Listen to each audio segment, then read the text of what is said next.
Rev up your engines!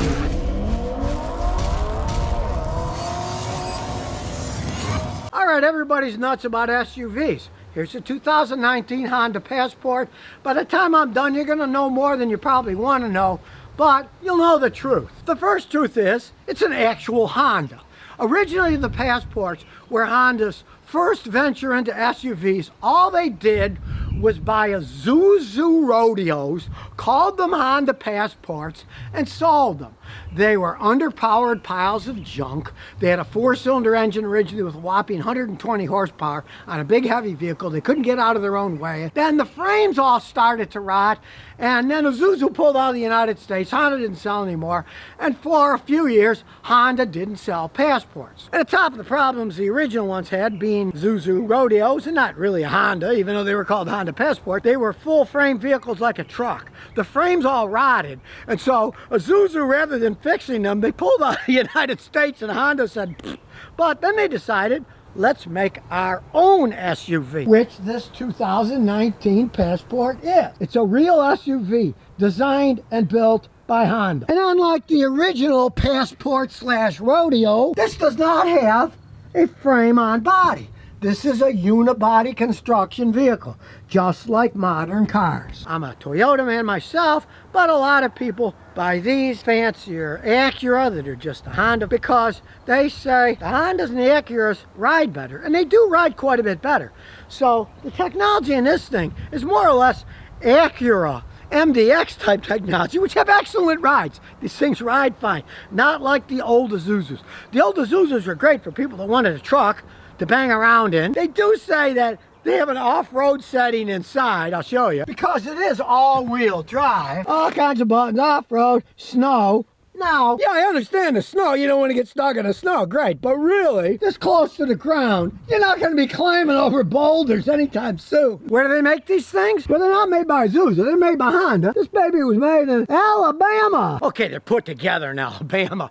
The engines and trannies come from Japan. They just put them together there. But they do a much better job putting them together in Alabama than Mercedes does in their plant in Alabama. If you remember that video I made of the guy's $170,000 Mercedes where the paint didn't match and it rattled. No, the Japanese keep their quality control good no matter where they put them together. He didn't like the big wheels because they were big wheels with low profile tires. He kept the wheels, but he took the low profile tires and put ones that have wider sidewalls.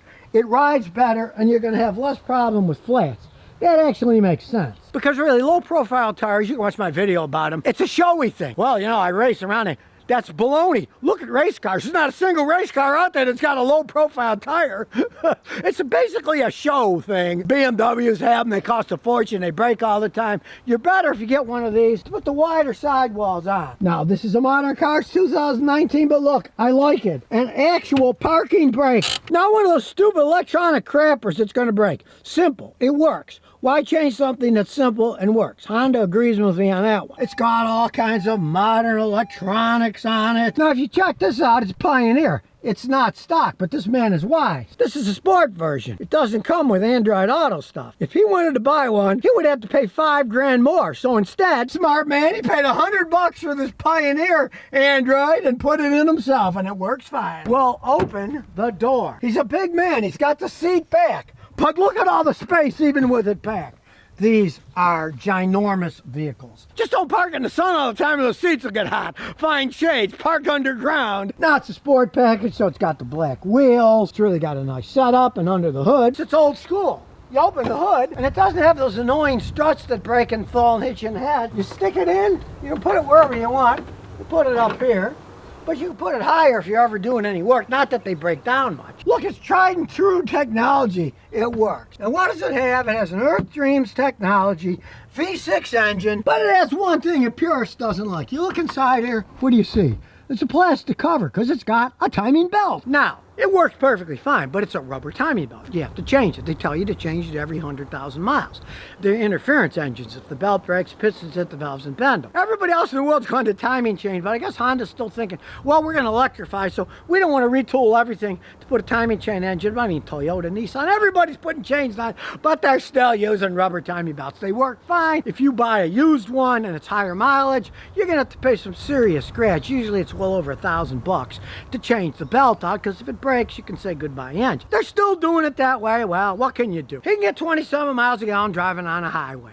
And for a vehicle this big, this fast, it rides that well, that's good gas mileage. They're not gas hogs. You get a big vehicle, that's the best they're ever going to get. The only way you could get better gas mileage is if you went hybrid. Like my son's got a hybrid Sienna, and he gets 36 miles a gallon in town, not on a highway. Good gas mileage for a vehicle this size. It's not one of these gas hogs like some of the ones I've shown lately that get 13, 12 miles a gallon.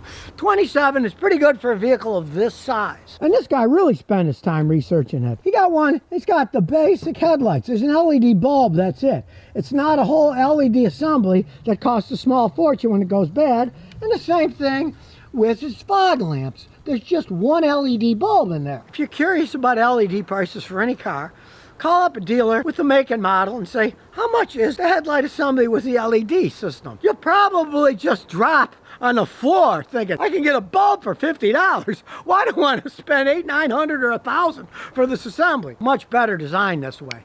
Sometimes they get too carried away with their designs. They look great, but then when they break and you got to fork out the money, you'd wish it just had a simple bulb. After all, what's the purpose? To light the road so you can see where you're going. You're not supposed to care about, oh, look, it really looks phenomenal when people see me coming. No, you want to see what's happening. These work perfectly fine. Why put too much technology into it? It has start, stop. You can disable it. Just push that. Now it's disabled and it won't turn itself off. I hate those things. Now I kind of like the fisheye lens that he's got on this Pioneer setup. It's kind of cool looking. And a space aging. It's got very good resolution for a $100 system. High up in the air vehicle, so going over our big lump here isn't going to bother it at all.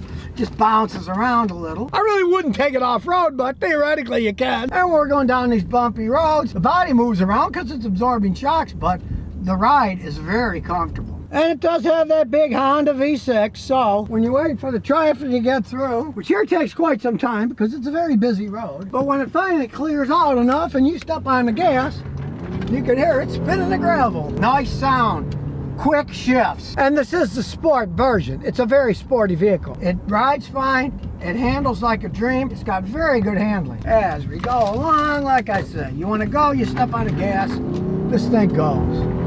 Makes a nice sound too. You can see here, I'm not making up about the gas mileage. Coming over here, he was averaging 27.2 miles a gallon, which I found kind of amazing considering how fast and fun this thing is to drive. It's not a gas hog, gets good gas mileage, got plenty of power, and it does have all-wheel drive. And realize one thing, even though they have the same name, this Passport has nothing to do with the original rebadged Isuzu Rodeo.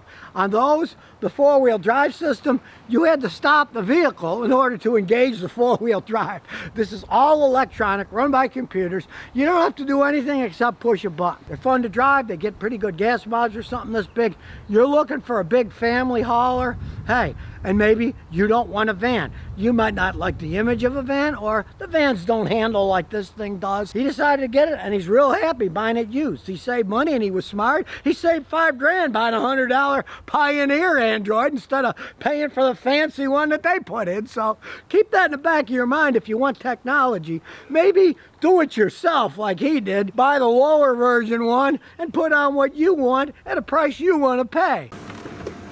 And here's some bonus questions and answers. Smokestack 29 says, I got 2010 Nissan Sentra, 2-liter, 4-cylinder. It's a bad oxygen sensor, bank 1, PO171. Is it okay to drive it a short period of time? I've had people drive them years that way. It's saying it's running lean. And let me tell you something. It doesn't necessarily mean the oxygen sensor's bad. You can have the car running lean because it's got a vacuum leak, fuel filter's clogged, pump doesn't pump enough, intake manifold's got a leak. Lots of things can make that that code trip. It isn't necessarily a bad oxygen sensor. Those PO codes are what are called generic codes. They're generic. There could be lots of reasons. Some of them have dozens of possible causes. I've had people drive them years that way. If it doesn't shake, it's a regular gas mileage. It isn't going to mean diddly squat to drive in the car, other than if you live in a state where they do emissions testing, you'll have to fix it or you can't get your car legally inspected. That's the main thing. As long as it runs fine, doesn't make weird noises, the temperature gauge is normal, it really isn't going to hurt anything at all. So if you never want to miss another one of my new car repair videos, remember to ring that bell.